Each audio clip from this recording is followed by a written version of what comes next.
Funding is provided by a grant from New York State Senator Catherine M. Young, representing Western New York's 57th District with a local office in Olean. Chautauqua Sunrise is made possible by a grant from Fredonia Place, a continuing care retirement community providing dignity in a modern luxury environment.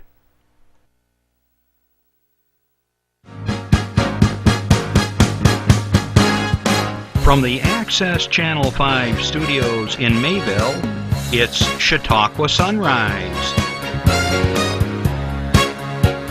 Chautauqua Sunrise is hosted by Doc Hamels and supported by the award-winning volunteers at Access Channel 5. Continuing the traditions of Senior Report, we are here to share local news, colorful interviews, and events of interest to everyone.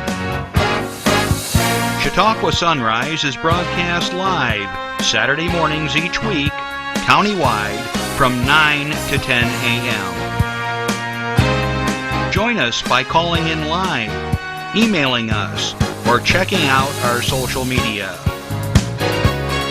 And now, from the Channel 5 studios, it's Chautauqua Sunrise. Good morning, everyone, and welcome to Chautauqua Sunrise. I'm Doc Hamels. We've got a great show coming up for you here this morning. But before we do that, I want to remind you this is a call-in show. It's live. It's Saturday morning.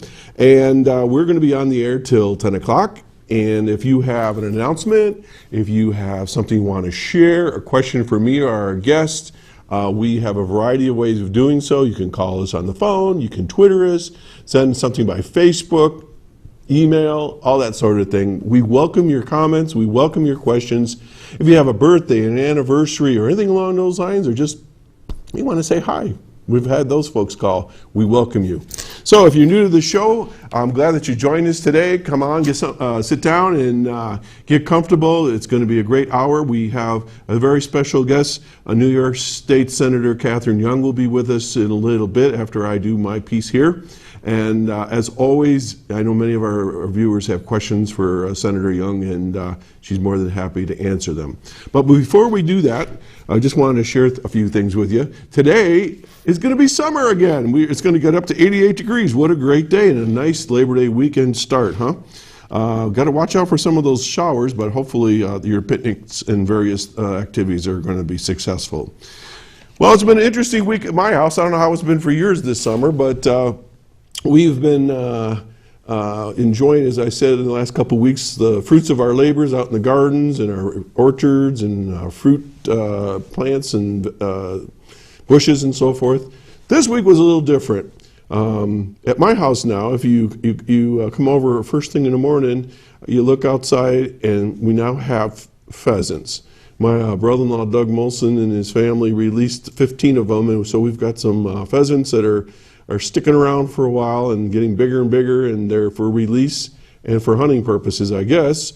I don't hunt, so I guess I'll hold them up into my garage this winter and keep them safe. I don't know, but it's a lot of fun, and I was riding my lawn tractor yesterday, and as it comes walking by, just like a road runner out west, it just kind of was looking around and like, no problem. I go, oh boy, you're going to be short for this world with that attitude. You better take cover quick. But went into the bush. And then I was walking my dog Max the other day on top. This all connects. The other day, and we were walking where the pheasants had been holding up. And I look up, and wouldn't you know it, we had elderberries. I don't ever remember seeing elderberries on my property because usually the birds get to them. Well, I called my father-in-law, Bill Molson, and he tells me he wants some elderberries because he's going to have my sister-in-law, Bonnie.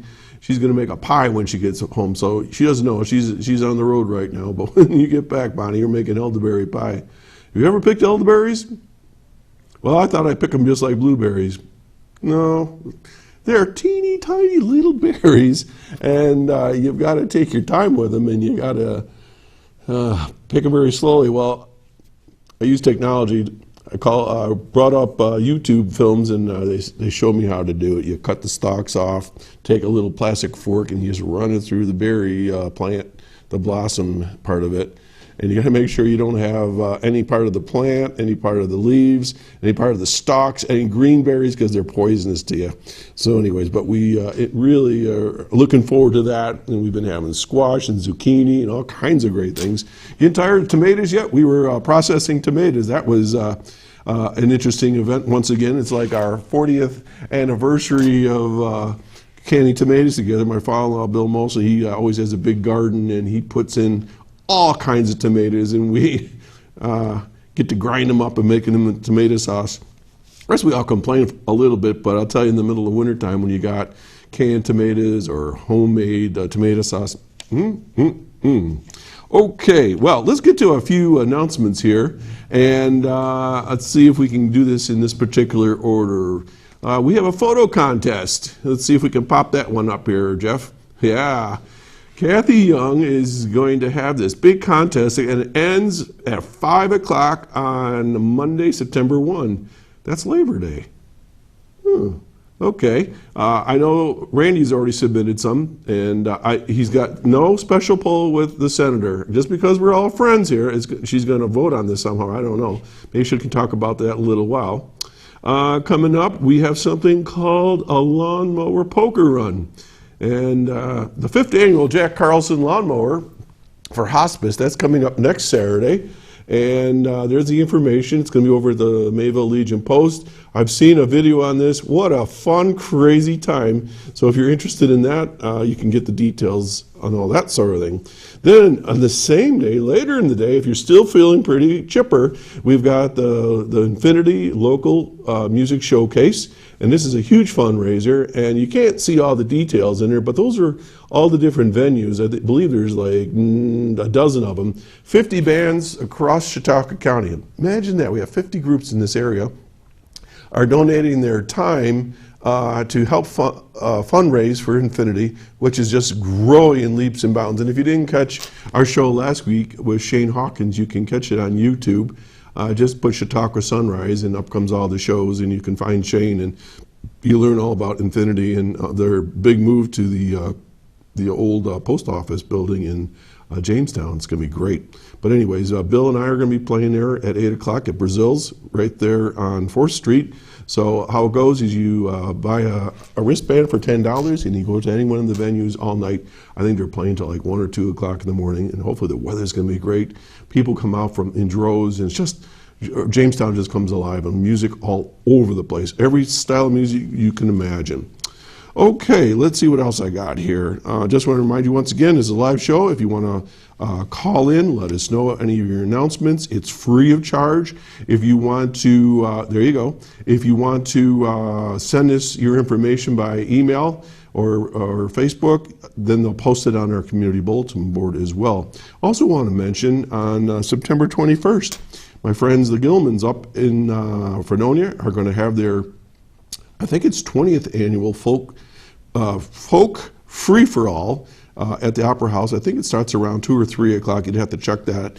And you get 20 folk musicians from all over the region, and they come together and they play fun music, and we all get a chance to play. And Bill and I will be hopefully there as well.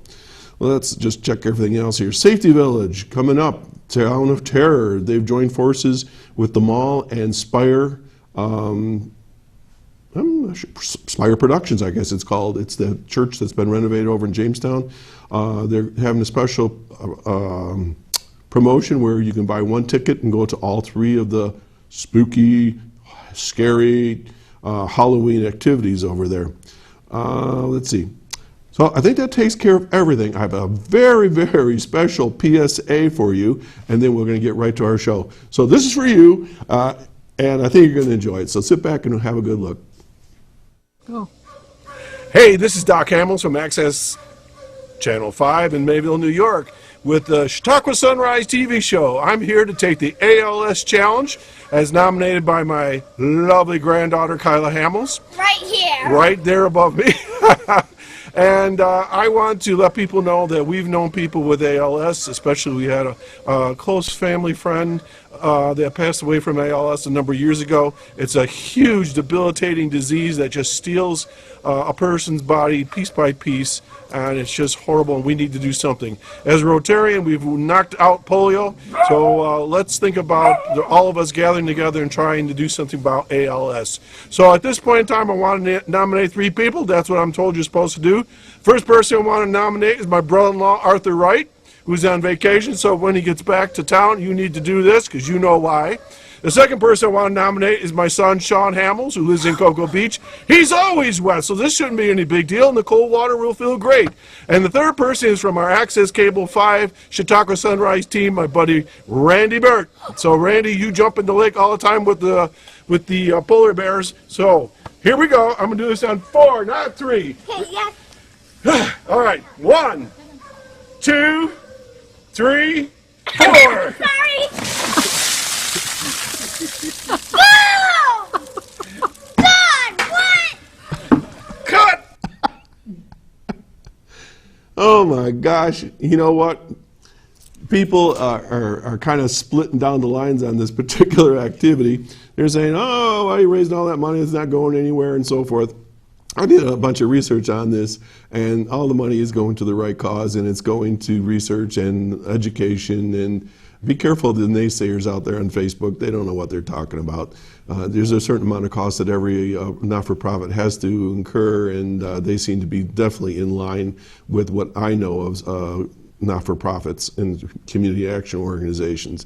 So I want to welcome right now a fellow ice bucketer. I don't know, I've never introduced anybody that way before. Welcome our State Senator Catherine Young. Thank you very much. This is your first time at Chautauqua Sunrise. I know it. It's Congratulations thank on your you. new show. And it looks a little different. We got different camera angles and so forth.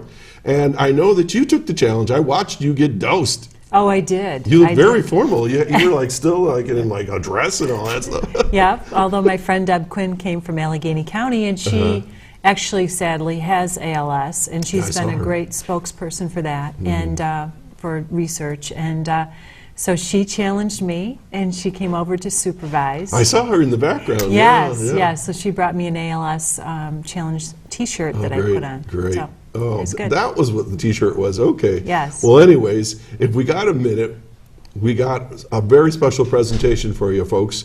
Randy Burt is an upstart guy. He's the man, and he took my challenge very seriously. So he's been working on this all week in a great fever. So we're going to cut away here in just a second, just as soon as I get the cue, because Randy is going to meet the ALS challenge here at Access 5 live, I'll tell you. So are you there? Okay. So Randy, are you there? Hey, Doc, I'm out here in the parking lot. We didn't want to get the studio wet. You guys look good. I did see both of you on Facebook. Well, we can see you. You look wonderful. Hey, it's nice out. It's not raining, so I won't get wet. Okay. I am doing the ALS challenge today. I know a couple people. One of my schoolmates I went to school with had it, passed away from it. This morning I stopped to pick up a bucket down to the Mayville Hardware.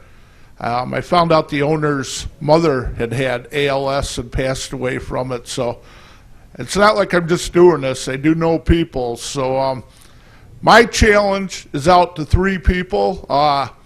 From DeWittville, New York, one of my former co-workers, Ron Miller, works at Chautauqua Tier Brewery in Asheville. Ron, you got to do it now. I've been picking on Ron quite a while. You're calling them out. Yep. The second person lives down in Virginia, one of my classmates, real active with me on Facebook, a friend, Mike Vaughn.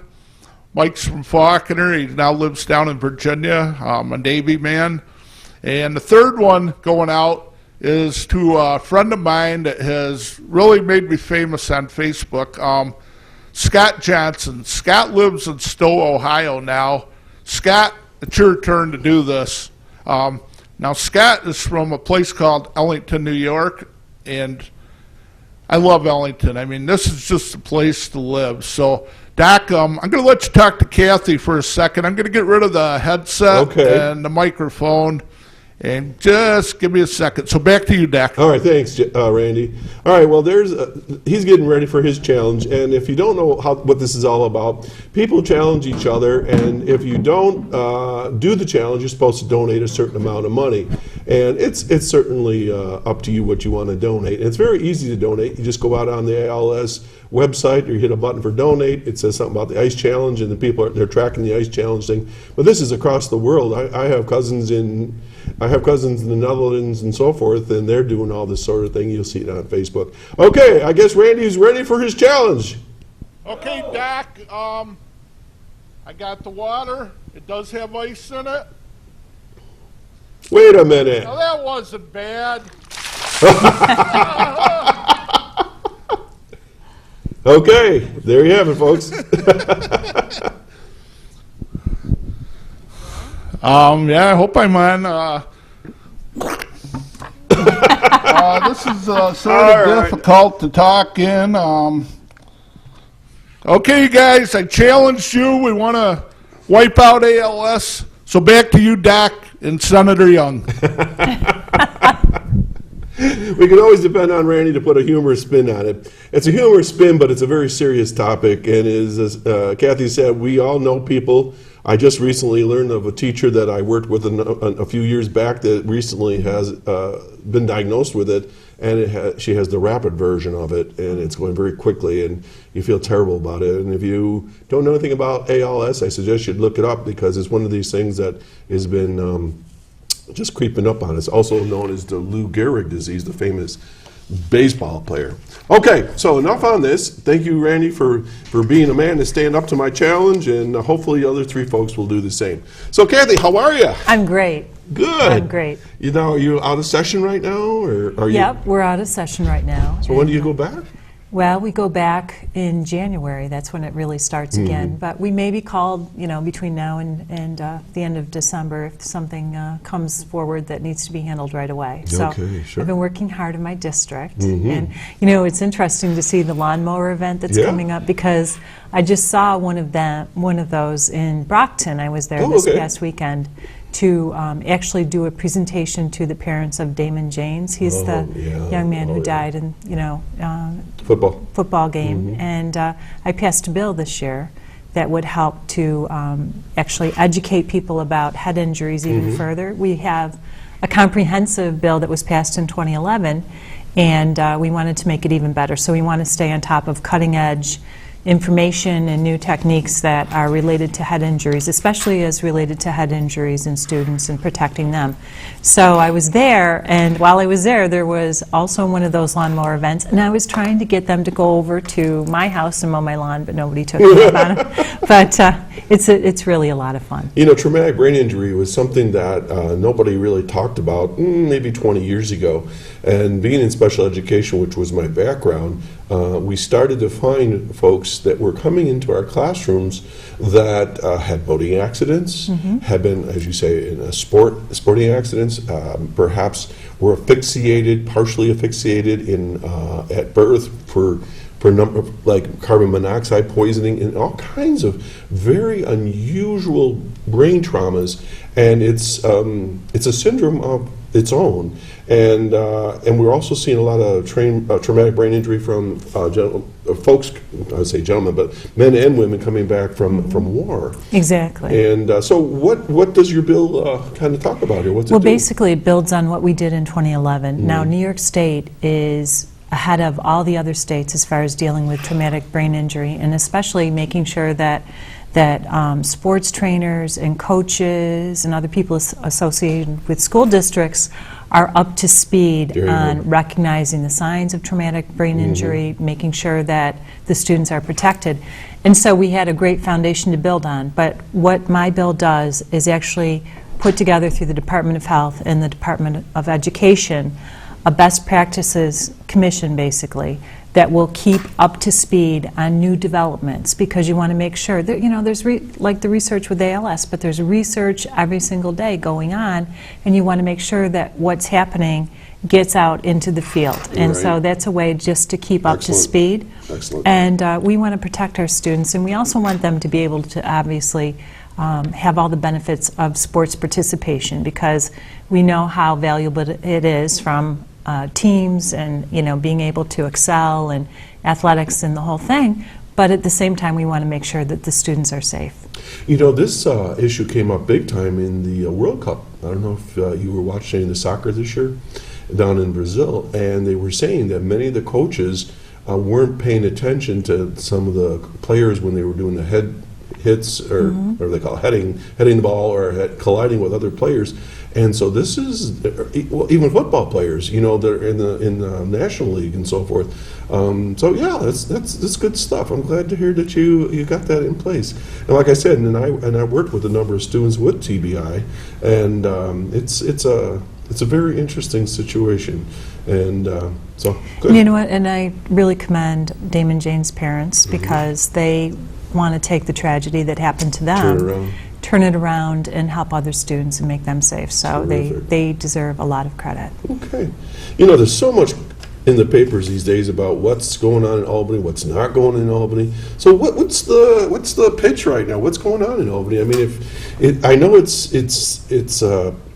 campaign season, and I know that's when all the barbs and the pokers come out, but Cuomo was moving along pretty well till he hit the SAFE Act. So how about we start there? Sure. I see every day, I drive all over Chautauqua County, and usually, you know, it was like no windmills, and those signs have kind of gone by the wayside. But now I see, you know, repealed the SAFE Act. So what's the story? A lot of people feel very strongly about this issue, and they should, because this is a violation of their constitutional rights and under the Second Amendment. And that's why I voted against the SAFE Act. Okay. And what's interesting, Doc, is that already through the courts, part of the SAFE Act has been thrown out and ruled unconstitutional. And that's the part that said that in your magazine you could only have 7 bullets. Okay, Reed just go crazy about that. I know it. And it's just really, it was a dumb thing. But all of the SAFE Act made people who are law-abiding, responsible gun owners into criminals. Right. And so a lot of people are concerned about that. You know, as I said, I voted against it. I actually am sponsor on 2 bills that would repeal the SAFE Act. Okay. And you know, especially upstate, what we know is that people, you know, they hunt. They use it for protection. Right. And recreation, for target practice. Exactly, and they have a constitutional right to be law-abiding gun owners and responsible, and they do it. So they feel very, very violated by the SAFE Act, as they should. And so we'll continue to push on this issue. I agree with you. I think that when the governor forced that through in the middle of the night, that really gave him a hit, especially upstate with a lot of voters, because they're so concerned about it. I remember we were reviewing the law, and it was just like any other law, folks, whether it's education, medical, gun law.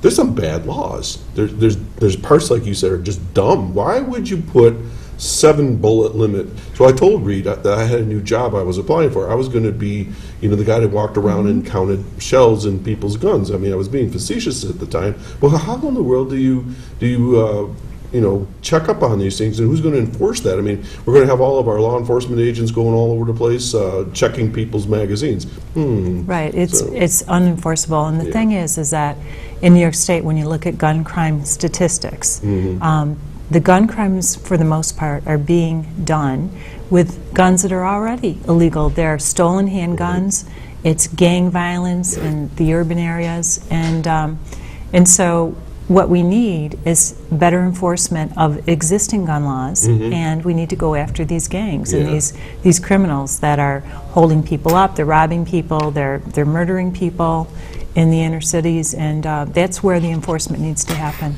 So if you're successful in repealing it, and I think most people feel that at least some of it should be repealed, would you repeal the entire law or parts of it, or how does that work? I would repeal the entire law. The entire thing. And would you do anything different to replace it, or just cancel the whole thing? Yes, there are parts of it that I think are good, and we made some advancements under Kendra's law. Right. So, for example, and as you know, I think you know that I've been the supporter and sponsor of Kendra's law over the years.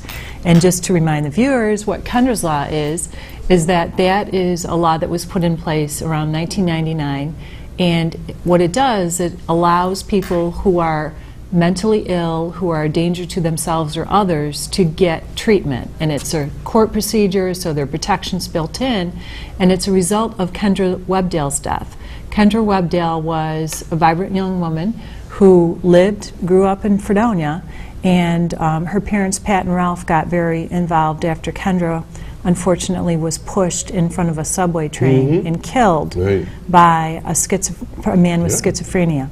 And that man had been known to law enforcement, and he needed treatment. People knew he was dangerous, but because of the existing law then, he couldn't get the help that he needed, and Kendra was killed as a result. So there's parts of that that deal with Kendra's law. For example, and you may remember this terrible, terrible story.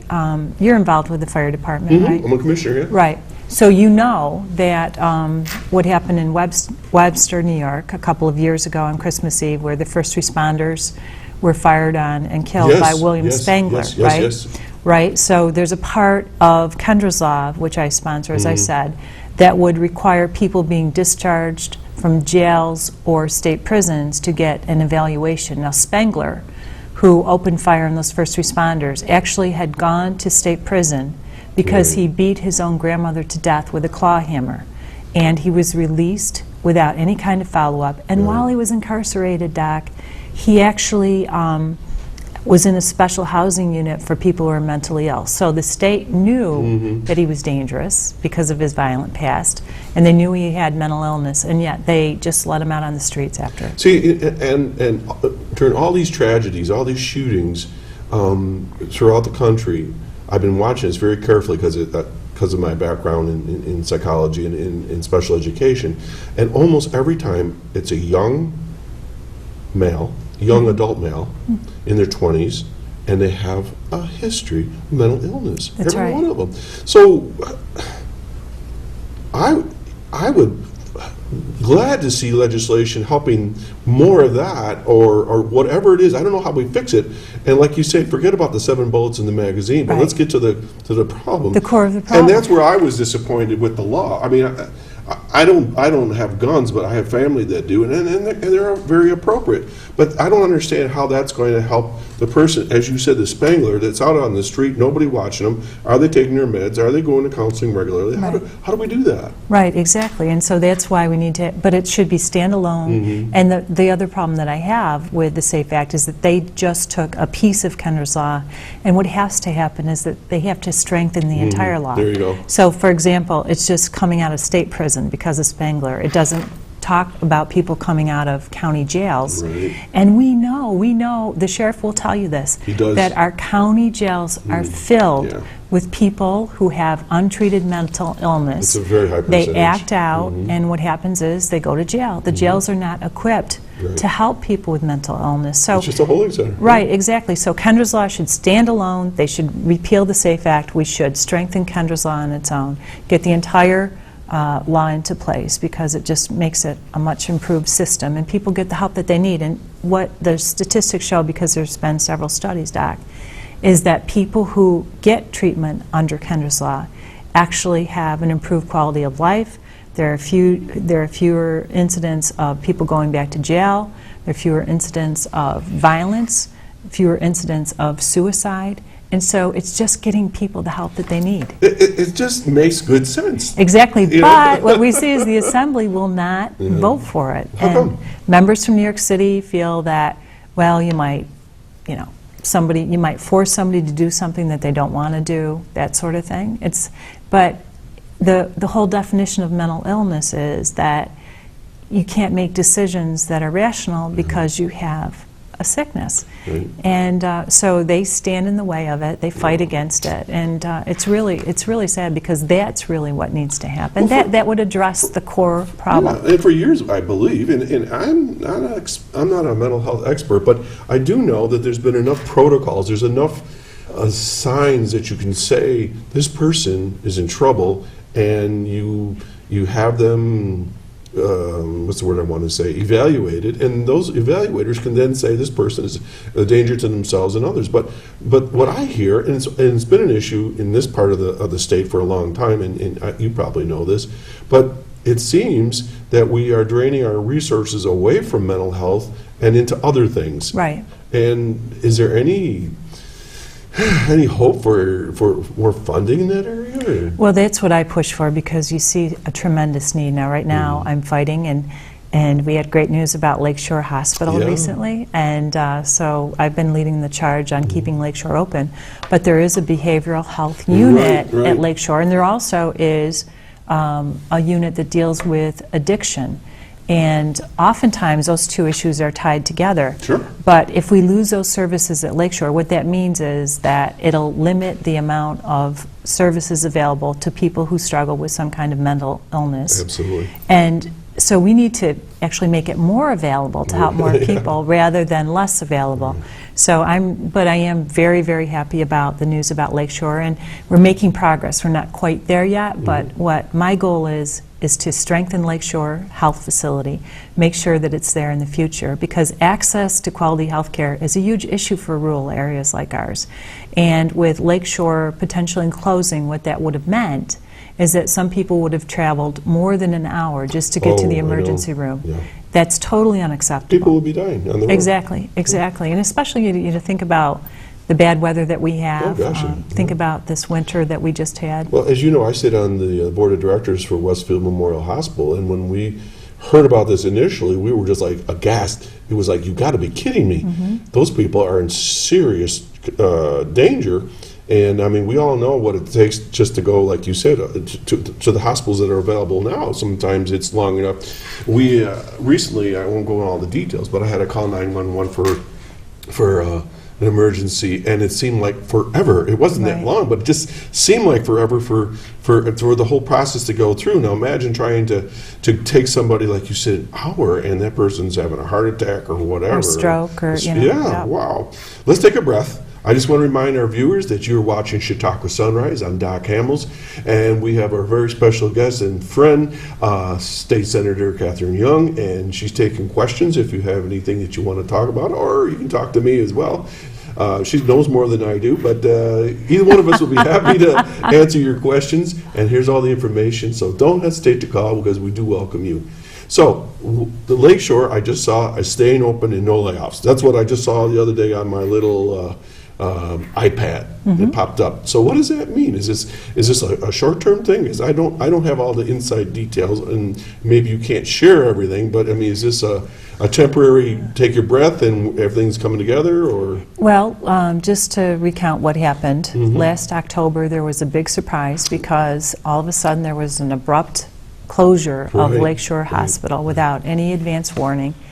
And so what I did was immediately contact the Department of Health and start to work with them so that we could come up with a solution. So we had a big rally, and it was Yeah. fantastic, I because remember. we had about 1,200 people show Sure. up for the rally.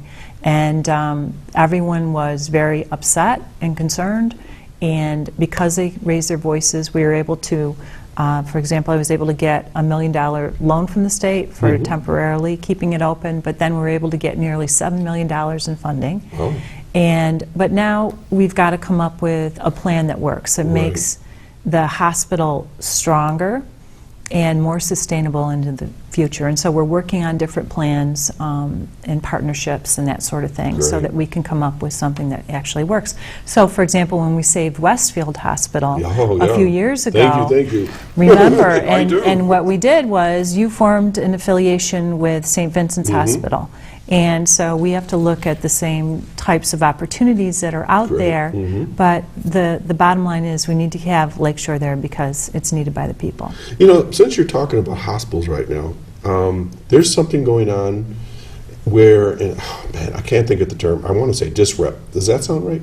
DISRIP, yes. I was close. I got Yes, it's one of those crazy acronyms. DISRIP. And don't even ask me what it stands I for. will, because I can't even remember it. But what it seems to me is that New York State hospitals in many places are in trouble. Okay, and this is a program to help stabilize those hospitals and give them some extra funding. And can you speak to that? Because I know Yes. I know it's a New York State initiative, right? Right. Well, it's actually federal funds that Okay, have so come it's into flowed New through? Okay. Right.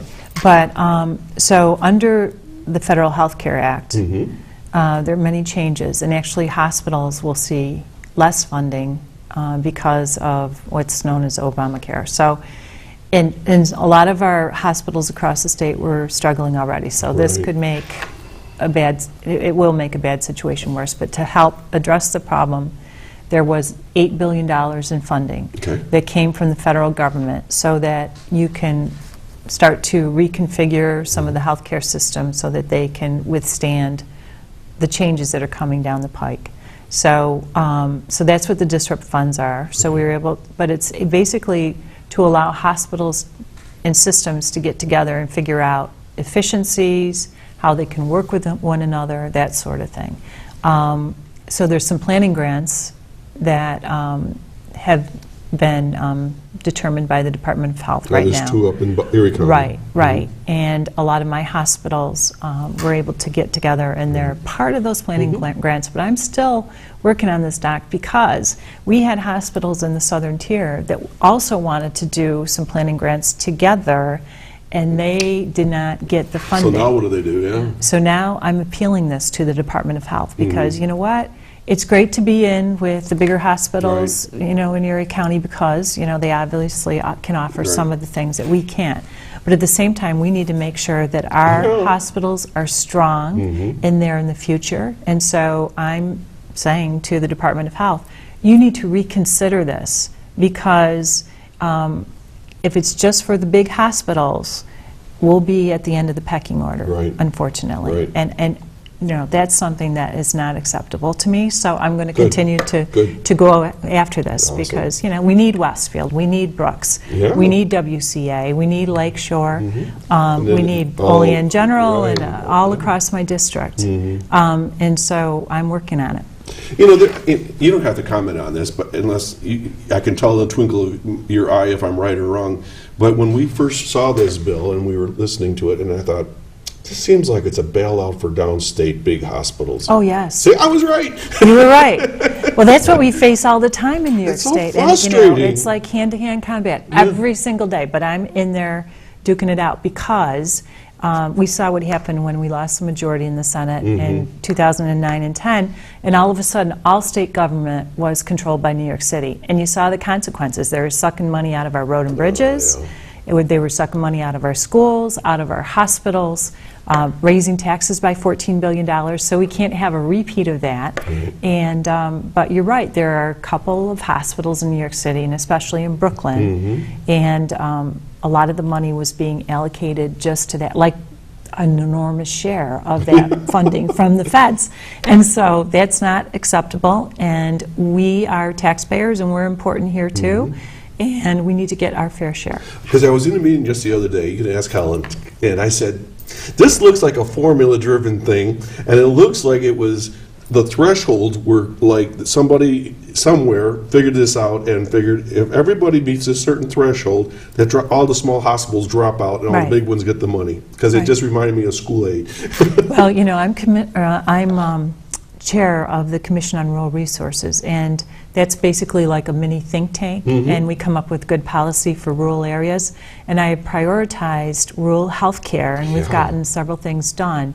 But you know what, I'm going to continue to fight like a tiger for our small hospitals because otherwise, as you pointed out, it's a matter of life and death. These are very serious issues. Until you need the hospital, you don't realize how much it's a matter of life. And we don't have, you know, a lot of times the people from New York City and the legislature especially, they have subway systems, they have bus systems, they have all kinds of public transportation. They don't understand what we face in rural areas and that, you know, we need to have access close by or else in many cases, a lot of my constituents wouldn't get health care at all. And then that's just unacceptable. Yeah, wow. Well, that's another battle for you. I know, it is. Do you like doing what you do? I do, I love it, yes. You know, help a lot of people. I was going to ask you this question to you, and maybe you don't have an answer for this, I don't know. I always give you that caveat so you can bail out. But if a young person was watching right now, and they have aspirations to be a state senator, what would you tell them as far as how would they prepare? What should they do? I mean, why would anybody want to go into politics that high? Well, you know, I mean, sometimes you do wonder because what have I done? Yes, but because it's hard too. It's a very hard job to have. But at the same time, it's very rewarding because, as I said, you can help a lot of people, get a lot of things You done. see the results? And what I would advise a young person is to get involved in your community. Okay. And, so Start at many the local people, level, yeah. right? So many people, they complain, and what I would say is be a doer, not a critic, and start out by making your community an even better place. You can get Great. involved, volunteer. That's what I did. I was on boards. First of all, I have a lot of life experiences that I wouldn't trade for anything. Grew up in a dairy farm, used to work on the farm. Barns were burned down by arsonists when I was 14. My gosh. dad lost everything, 6 kids to support. And so I went out and got a job in a local restaurant to help support my family. Worked all through high school and college, had 3 jobs in college to get through Yeah, I know college. how that is. Yeah, exactly. I mean, a lot of us, but that builds character. Yeah, it That does. gives you life experiences that are extremely valuable. And so then, I worked for about 17 years. I was a newspaper reporter. I was an administrator at the Rehabilitation Center, which is a lot like the Resource Center. And was on a lot of boards, and was in Rotary, which I know you like. Right there. So Red Cross Board, Chamber of Commerce, and was asked to run for the county legislature, and then the state assembly, and then the state senate. Wow. So I would advise young people, Yeah. there's so many ways you can make a difference in your own communities, and that gives you the public service, that background that you need for public service, understanding people, really working hard to make things better for the people in your area, and that's really what public service should be about. So if anyone's watching right now and you have an aspiring doer in your family or neighborhood, encourage them to get involved, because Lord knows we need a succession plan for all of us. I got to find somebody to take over this. Reed found me, and I got to find somebody eventually. But I'm in no hurry. And but as far as leadership, we encourage young kids to get involved, and I see more and more of this, especially through the chambers, the Rotaries, Kiwanis, and key clubs, and that sort of thing. So let's just keep doing it, because we do need good leaders in so many places, and we thank you for all the hard work you do. One of the cool things you do, and I'm on your I think it's Facebook. I'm thinking it's Facebook, maybe.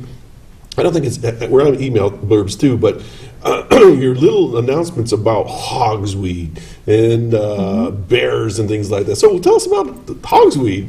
Well, hogweed is really a very dangerous type of plant. I saw pictures of that. It is. It's beautiful. It's this beautiful. You know what it looks like? When I was growing up, I used to spend a lot of time tramping around the fields. And if you know what Queen Anne's lace Yeah, it looks looks like Queen Anne's lace on right, steroids. Right, exactly. like it's in a monster movie and somebody zapped it and it grew into this big monster. But it's a beautiful plant, and I think originally it was brought here as an ornamental. But the problem with it is that it's very toxic, dangerous. If you have contact with it, it causes burns. Like acid burn. I know, yes, and I know somebody who actually tangled with hogsweed and had these burns across his forehead that were weeping, and it was awful, and they didn't clear up for a long time. And so number one is I just want people to stay away from it. If you see it, don't go near it. Don't try to eradicate it yourself.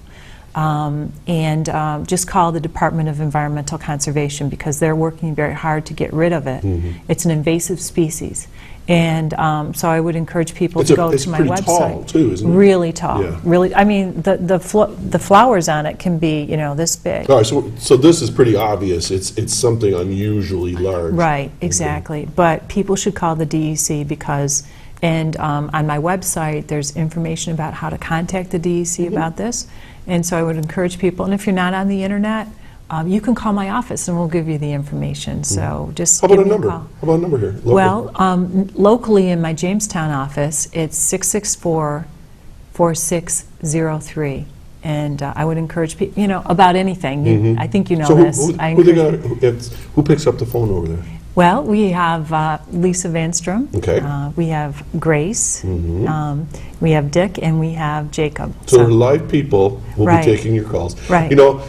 People don't know is I email Cathy from time to time, and I get responses like in hours. So I mean, it's you're very, very responsive to the public, and we I am. appreciate that big time. Well, if somebody takes the time to contact me now, I'm a little behind on my letters right now, but I'm getting them out because we literally, honestly, we get thousands and thousands of people contacting my office every year. And so we split it down. Some are state budget issues, Right. some are policy issues Sure. with laws, some are constituent cases, and we get thousands of those. And I'm glad that people turn to me and reach out to me if they need help with something. And I would Absolutely. encourage people to always do that, because if we don't know the answer, we'll point the person in the right direction. And so I take that very seriously, in that I'm a public servant and I need to be responsible to the people who live in my district. So I always encourage people, you know, if your watch stops and you need to know what time it is, call my office, we'll help you out. So, but whatever you need. Full service, one stop. Hey, folks, you are watching Chautauqua Sunrise with Doc Hamels here and Senator Young. We've got about 13 minutes left of the show. I heard the phone ringing, but I didn't get anybody in my earpiece that wants to talk to us. Don't be shy. If you have something on your mind or a question for myself or for Senator Young, call us, contact us. We'll be happy to hear from you. Okay? So we'll be taking calls right up to the last minute, so hurry up. So you brought up bears. Bears! So Bears. what's the deal with the bears? We have an exploding population of bears in New York State, and especially in our region we have a lot of bears, but they can travel more than 100 miles every single day. And recently we saw signs, I won't go into the details, but we saw signs that there was a bear in my front yard, and I live in the city of Olean, and so they're all over. We had an incident a few years ago, and it was actually on the national news, where a bear walked into this little grocery store, and it was all caught on surveillance camera. So walks in through the automatic doors. Actually, he goes to the bathroom. Oh my gosh. And turns around and walks Of out. course. Yeah. But you have to be, you have to be careful, and you have to know what to do if you're confronted with a bear. And so that's why I thought it would be a good idea to put that up on my Facebook, just as another public service Well, announcement. yesterday, Bill Ward, you know Bill? Yes. A musician here locally, buddy of mine. He posted he was out on rails of trails and he was running and the bear crossed, and he said he must have his iPad with him. He said, what do you recommend? And I go, run, Forrest, run. Most of the time they'll take off, go the other way. But Running probably is not a good idea. But walk away. Right, you have to be careful too, because now you've seen up on the interstate, for example, those bear warning signs. Yeah. I've had two run in front of my car, one near the Allegheny State Park and one in Allegheny County on the other side of my district. So you have to be really vigilant. Yeah. Believe it or not, we've got a Twitter here, and it says something about Cathy Young for president. I'm not making it's right here. And then we have speaking of bears, there's a different bear. You left somebody in Sherman bareheaded. What was that all about? Oh my gosh, yes. The mayor. The mayor. Yes, that was a Poor lot of John. fun. Oh, I know, but he was raising money, as you know, Yeah. for breast cancer awareness, and give money to research. And so he invited me to go there, and I got to shave his head. And I was so nervous because I was afraid. Cut his head. If you cut somebody's head, it usually It bleeds a bleeds lot. really Even bad. if it's just a little nick, it can bleed a lot. Sure. So I was very nervous, but we got the job done. But my hat is off to him for doing that. Yeah. And he had his hair long, and it was dyed pink. Yeah, we had him on the show here. Oh, you did? Okay. The pre and the post, Yeah. not bald post, but he was on I think it was the week that I was off, and his hair was pretty long, It was. Yeah. It was. So good for you, John, if you're watching. So I have a question for you. Since we're talking about bears, do you know anything about Fisher cats? No. Okay. Well, they're talking about, we have these Fisher cats. Anybody out there that knows anything about Fisher cats, give me a call, will you? But they're sort of like polecats, and I'm getting another Twitter here. Okay. They scream like crazy at night, but they're about this big and they're real dark. But they said they're kind of like the bears. They're kind of like starting to come up? into the area. So keep your eye on that. You heard it here first on Chautauqua Sunrise. Somebody wants to know if you have a body double or clone. How do you get to all your events? because I watch the paper and I watch your Facebook sites, and you're everywhere. Like, you're here now. I mean, you probably, I don't want to ask you what your schedule is today, but gosh, you're everywhere. How's that possible? I am. And, you know, I figured out there's nearly 4,000 square miles in my district. So I put a lot of miles on my car every single year. But you know what? It's really important to me to be out in my communities because I feel like I can't represent folks unless I know what's important to them. And, you know, I, as your representative, needs to show up. So I can't get to everything because sometimes I'll have 4 or 5 things scheduled, at, you know, requests at the same time. But it's not uncommon, say, for example, on a Saturday, I may put up to 500 miles on my car in one day. Because, you know, I may, like, so I traveled 75, 80 miles to get here this morning, but I may have to, you know, go to Mayville and then have to go to Livonia in Livingston County and then have to go back to Salamanca and then maybe go to Wellsville and then maybe have to head to Fredonia all in the same day. We try to gang things up so it makes more sense, but there are just some times where you may have a groundbreaking or a single 100th anniversary of something or whatever, a very special occasion, and you need to be, I need to be there. And so that's what I aim to do. And you know, again, that's a great part of my job, though, because the most rewarding part for me is seeing the people that I serve. You cover Chautauqua, Cattaraugus, Allegheny, and half of Livingston. So my district goes from, what is it, about 10 miles 10 miles away from Erie, Pennsylvania, all the way to about 20 miles south of Rochester. Wow. Yeah. So, and we're the furthest away from Albany and New York City in the state, well, that's which a lot of people like. When I was superintendent, I always used to say, I don't care what goes in Albany. What are they going to do? They can't find me. They don't even know who I am. I got a call one day from the commissioner's office, and he's gone now, so I can talk about him. I don't even remember his name, to tell you the truth. Mills, I guess it Mills, was. Yeah. right. And the secretary says, Dr. Mills, Dr. Hamels, why don't you come to a meeting on Friday? This was like Wednesday. And I've been like a superintendent all of like 2 weeks. And I said, do you have any idea how far away I am? I just don't like get up and leave. Well, it's just an invitation. I go, well, tell them I graciously declined. But it was all like, these people have no idea. It's what, 6 hours from Ripley? Yeah. Yes. Hey, we got a phone call finally. Oh, good morning, yay. caller. Hey, good morning. Hey, good morning, John. Good morning, Cathy. Good morning. My biggest question right now going in the news is the carriage house in Dunkirk, Oh, Fredonia. Oh, boy. I've been through this, you know, big company closing. I don't know. I know they're being promised a lot of stuff, but we found out after our company was closed that it was all just, you know, a story. So I just wondered what's going on. What's the future for the employees here at Carriage House? One thing I did find out when we closed, our company knew they were closing. They brought in probably $1 million worth of new equipment that they could just write off on the taxes. Is it the government? I mean, is it fair that they do this, that they can just write everything off and leave, you know, 400 or 500 people without jobs? Well, first of all, I just want to say to you, I'm so sorry about you losing your job, and I know what a hardship it is for everyone who was affected by ConAgra's decision. And we tried very hard to get them to reconsider.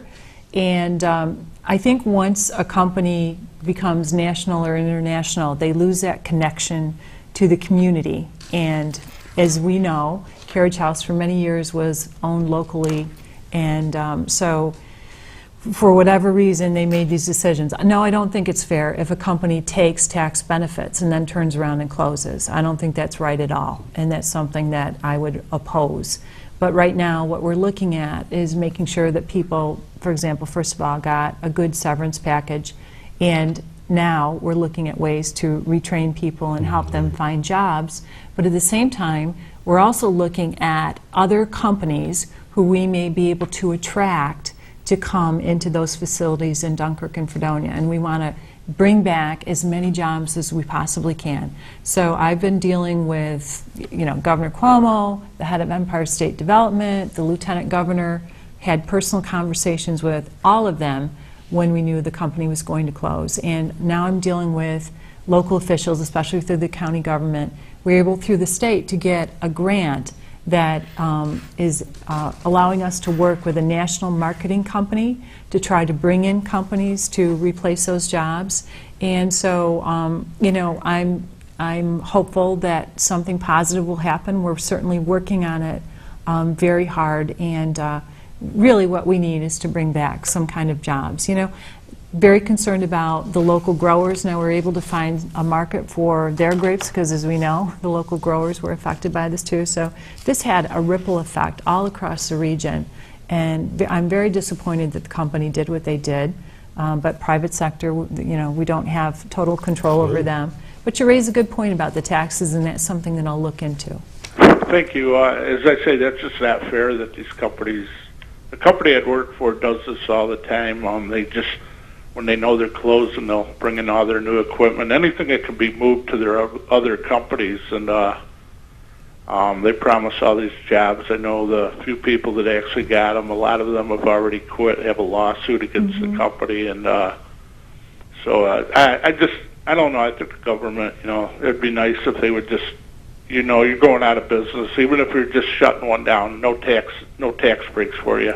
I totally agree with you, and actually, you know, for example, if a company gets some kind of state grant, in exchange, they say they're going to keep or grow a certain number of jobs, and then they don't keep up with their promise, then they should have to repay the state because it's not fair for the taxpayers to shoulder that kind of burden if they're not delivering on their promises. So I'm totally with you. I totally agree with you. Well, thank you very much. Okay. All right, thanks for calling. Take care, okay? We have a strong viewership of our senior citizens. Anything on the horizon right now in Albany? Well, you know what? This was a good year for senior citizens as far as the state budget goes. Good. So Yeah, I saw there was extra we monies. pushed really Yeah. hard. So, Thank you. So the Enhanced STAR program, for example, we funded it at the highest level ever. So to make sure that all the seniors get the STAR property tax relief that they need and deserve, because you know how hard it is for people, especially on fixed incomes, to be able to afford to pay your taxes, buy your medicines, pay your bills, and you know, especially with the winter we had, you know, bring that up again. It was a very cold winter, as we know, and people's utility bills were really high. So we were able to fully fund that. We were able to enhance the EPIC program, and I think, the Elderly Pharmaceutical Insurance Coverage Program. And that goes a long way in making sure that people can afford their medications that they need, their prescription drugs. So we increased the eligibility for that. We also were able to reduce the taxes on utilities. You know, I talk about when downstate was controlling everything and they took over the Senate, and thankfully we've got the majority back. But they raised people's utility taxes by 500% when they were in control. And, you know, it's just unbelievable because they raised taxes by $14 billion on everything from child care to health insurance premiums, people's utility bills at a time. All these hidden charges you don't even see. I know, and this is when, you know, people were losing their their jobs, and people were out of work, and people were struggling to pay their bills. And so we've been pushing back, and we've been cutting that utility tax. And so we're able to cut it even further, and I want to get it back, you know, totally get rid of it, because that helps seniors. We got 1 minute left. Anything you want to say? Yeah, you know what, I would just encourage, we saw the Ice Bucket Challenge today, and you know, I did it myself, but I would encourage people to get involved. It's really a lot of fun. There's a real shock when you have to have cold water hit you, but you're helping a good cause. But if it's not for ALS and you want to do something else, I would always encourage you to get involved, as I said earlier, and help your local community or help some good cause. Good for you. Yes. Well, Cathy, thanks for coming on the show as always. It's a pleasure to see you. Thank you. And I want to thank all of you that took the time to stop in and wish Chautauqua Sunrise. I hope you have a wonderful weekend. I want to thank Randy Bird for taking my challenge, Chris Burt that does all the wonderful magic and behind the scenes, and Randy, or Jeff Zook, who is our engineer and makes all the buttons flip and all the music come on and the pictures that bounce around here. I'm Doc Hamels. Have a wonderful and safe Labor Day weekend. We'll see you all next time next week. How's that for timing? It's great. It's great. Different feel for the show.